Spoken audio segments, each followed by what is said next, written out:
On a tous déjà ressenti ça, non?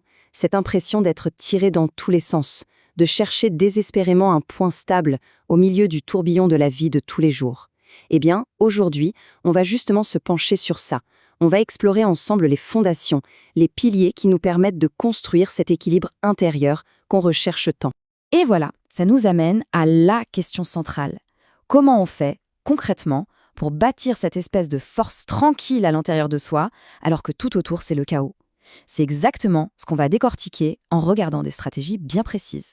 Bon, on y va, on plonge directement dans le vif du sujet.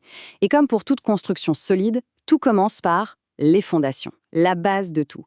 Et la pierre angulaire, le bloc essentiel de ces fondations, c'est de bien connaître sa propre valeur. C'est simple, sans ça, c'est quasiment impossible de tenir debout quand ça se met à secouer un peu fort.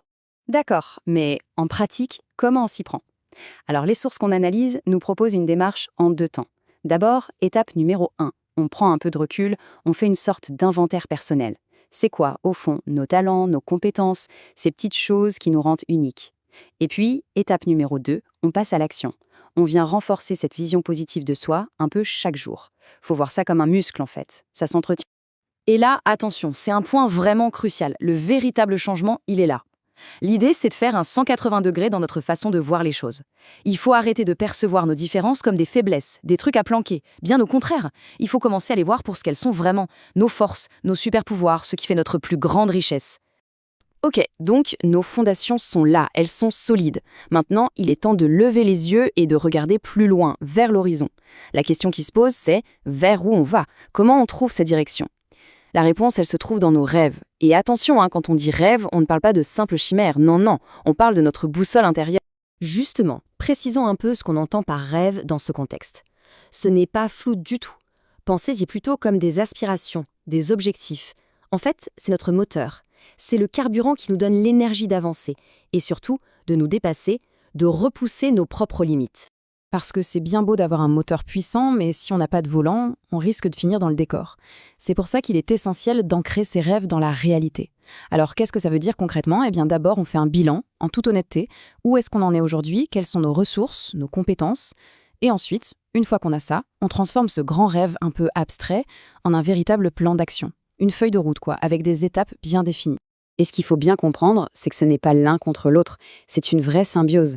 La réalité n'est pas l'ennemi des rêves, loin de là. Elle est là pour donner une structure, un cadre. Et les rêves, eh bien, ils viennent donner de la couleur, de la texture, du sens à tout ça. Ils donnent vie à la structure. En fait, les deux sont indissociables. Alors, récapitulons. On a nos fondations solides et on a notre destination, notre horizon. Super. Mais maintenant, comment on fait le lien entre les deux? Comment on construit le pont? C'est là qu'intervient notre troisième grand pilier, les stratégies concrètes. On parle ici des outils pratiques qui vont permettre de connecter notre moi intérieur avec nos aspirations.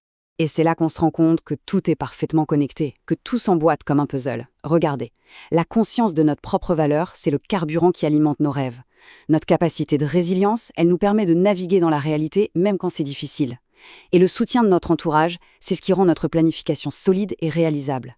Chaque élément vient renforcer les autres, c'est un tout cohérent. Du coup, si on rassemble tout ça, on se constitue une sorte de boîte à outils pour l'équilibre. Des choses concrètes à utiliser au quotidien. Par exemple, pratiquer la pleine conscience pour rester ancré dans le présent. S'entourer, rejoindre des communautés pour ne pas se sentir isolé. Avoir un plan d'action clair pour savoir où on va. Utiliser la créativité comme une soupape pour s'exprimer. Et bien sûr, maintenir un dialogue ouvert avec les autres. Ce sont des gestes qui peuvent paraître simples, mais leur impact est vraiment puissant. Parce qu'il faut être clair, avoir une super boîte à outils, c'est une chose, mais si elle reste fermée dans un coin, ça ne sert à rien. C'est l'action qui est le véritable moteur du changement. C'est le fait de mettre un pied devant l'autre qui transforme l'aspiration en réalité.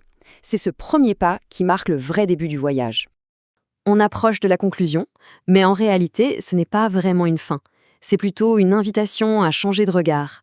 Parce que l'équilibre, finalement, ce n'est pas une destination, un sommet qu'on atteint et où on plante un drapeau. Pas du tout.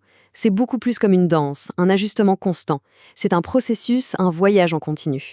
Et sur ce chemin, il y a 2 qualités qui sont absolument essentielles, la résilience et la patience.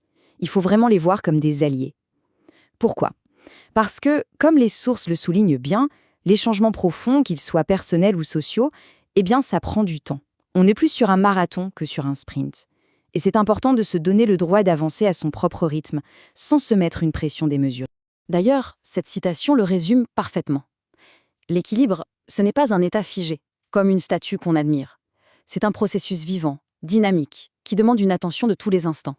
Alors voilà, on va terminer sur cette réflexion, une question à garder en tête. Et si, au fond, l'équilibre, ce n'était pas du tout la destination? Et si c'était tout simplement la manière de voyager?